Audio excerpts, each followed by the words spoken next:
How do we combat this with genetics and our environments that we're used to, our defaults that we go to, whether it be with our friends group or the people we follow, the influencers?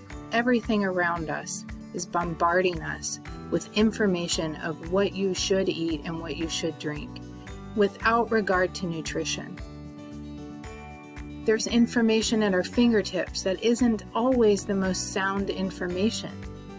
It isn't information that is scientific or proven or vetted, but it seems legitimate, and it is hard to tell the difference, what we should and shouldn't do, what is right, what is wrong. Can I take this vitamin to reverse my disease? In the terms of diabetes type 2, no.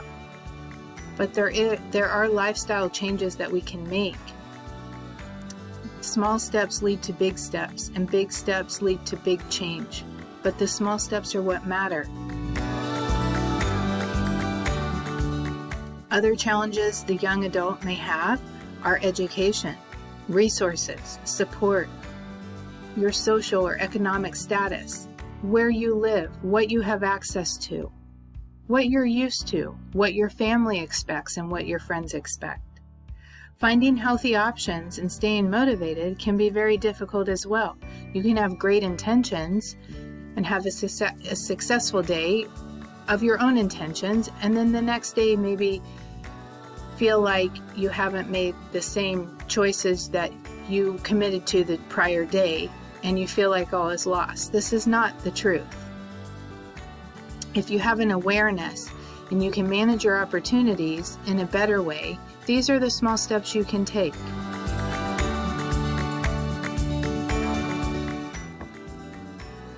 Options of unhealthiness are everywhere.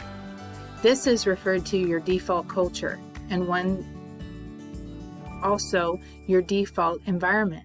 The food industry is flooding our senses, like I mentioned previously, with commercials and social media, the cultural trends and what drinks you should have, what food you should order, and where you should go. An environment of social and cultural norms, including easy habits and availability, are sometimes, most times, not the most nutritious choices. Your default environment is your generation that you're in. It's a constant barrage of advertisements. It is pushing you, the consumer, most likely uninformed, to choose options, quick, easy, and satisfying, but not addressing your nutritional needs in general. But on top of that, with type 2 diabetes, this can be more harmful and more frustrating and have a huge impact on your health. It is hard to believe you've probably been living in this default culture environment your whole life and not even realized what it is. Your obesity problem or the obesity problem, whether you fall into that category medically or not, and type 2 diabetes are fueling each other.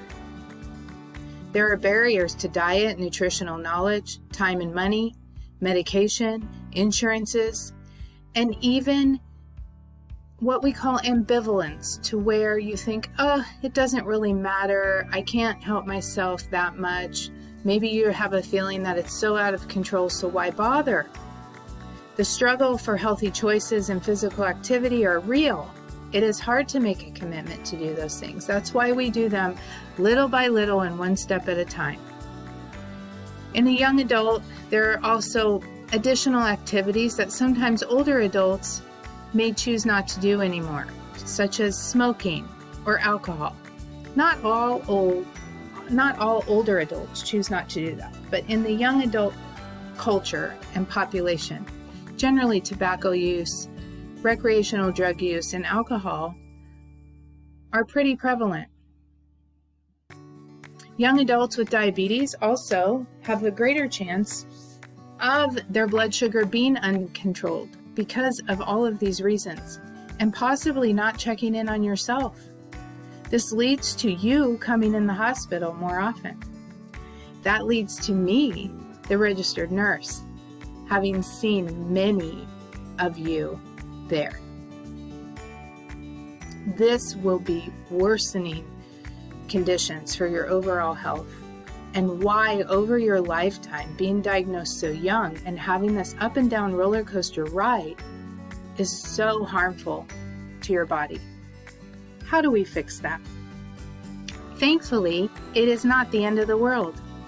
We need to remove the roadblocks of nutrition. Your diet and lifestyle must change. But again, baby steps. We are not here to overwhelm you.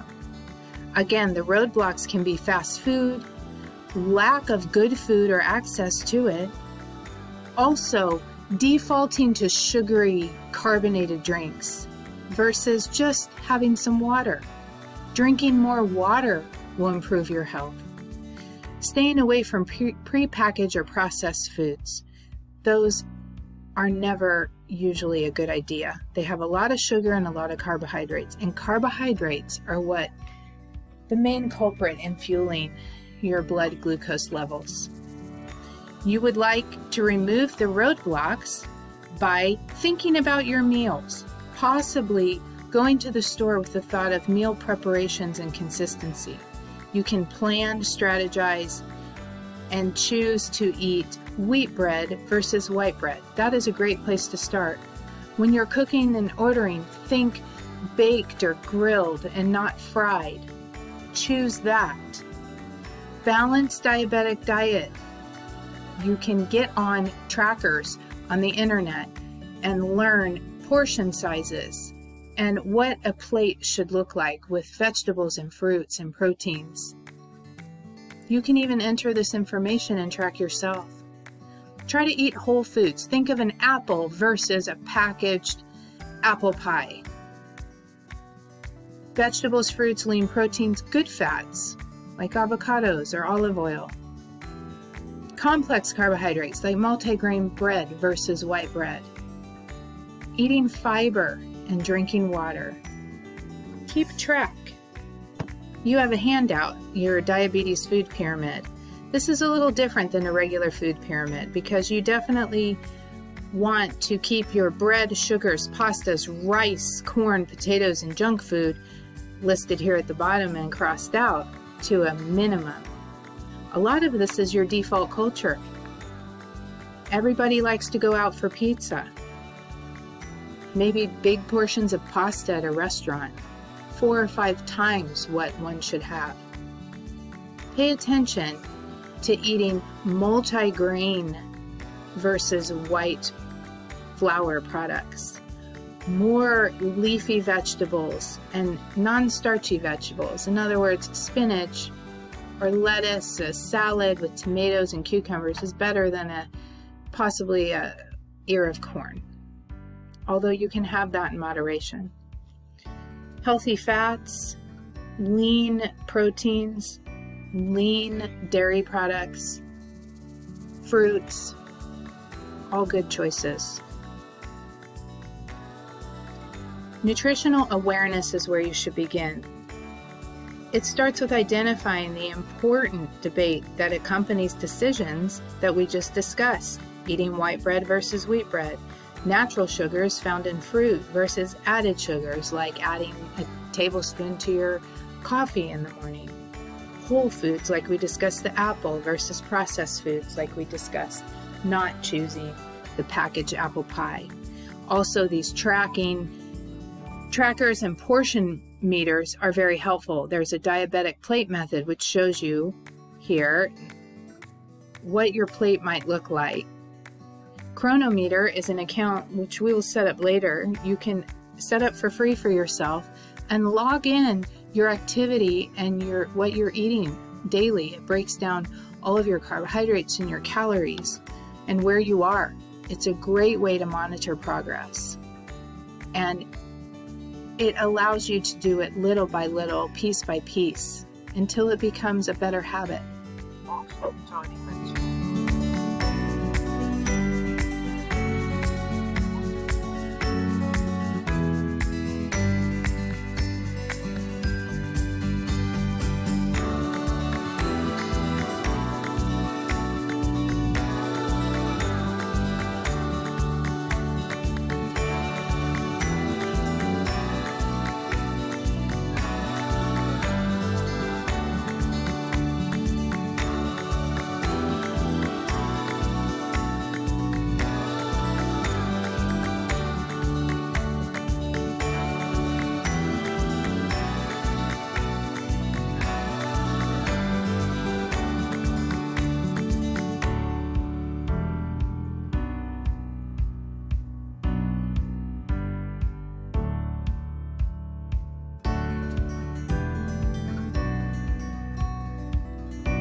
that video that gives a great overview of portion sizes. Next, we move on to exercise and activity. This does not have to be a marathon starting tomorrow. This can be a 15-minute walk that you take in the morning and a 15-minute walk that you take in the evening. If you are not active at all, just starting one foot in front of the other matters. This is a new default for you. Don't sit on the couch, get up and move.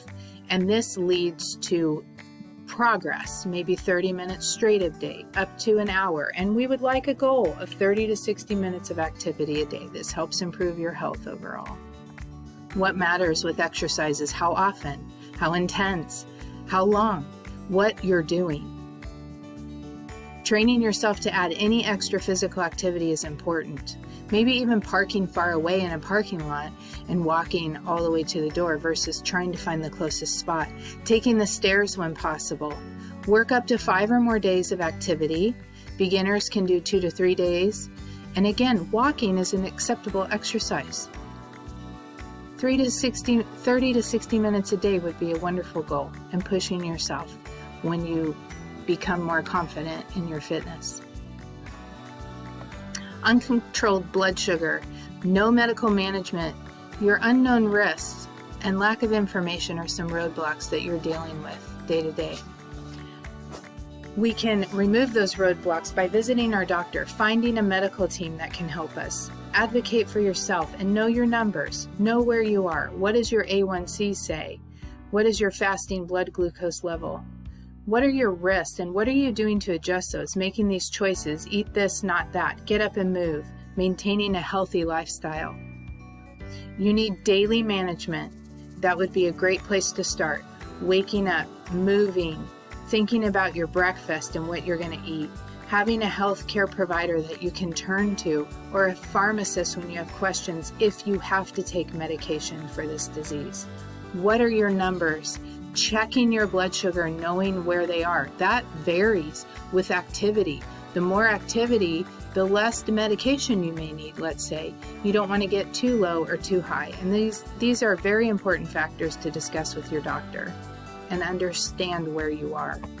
We call these functional medical teams. Not only do you have a doctor, but you need to understand you have mental health needs when you have a disease, or you may need nutritional advice.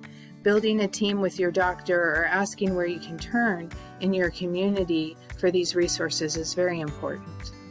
While you may be able to manage your type 2 diabetes with healthy eating and activity, in some cases you may need medication, or maybe you are already on medication. Your doctor may prescribe insulin, and you must follow up and track your blood sugar numbers very carefully with these medications and under your doctor's orders. It is important to advocate and take care of yourself. Some of the different kinds of medications are oral and injectables. You must know what to do if your blood sugar is too high or too low and how to store your medications. We can go over that if you have questions.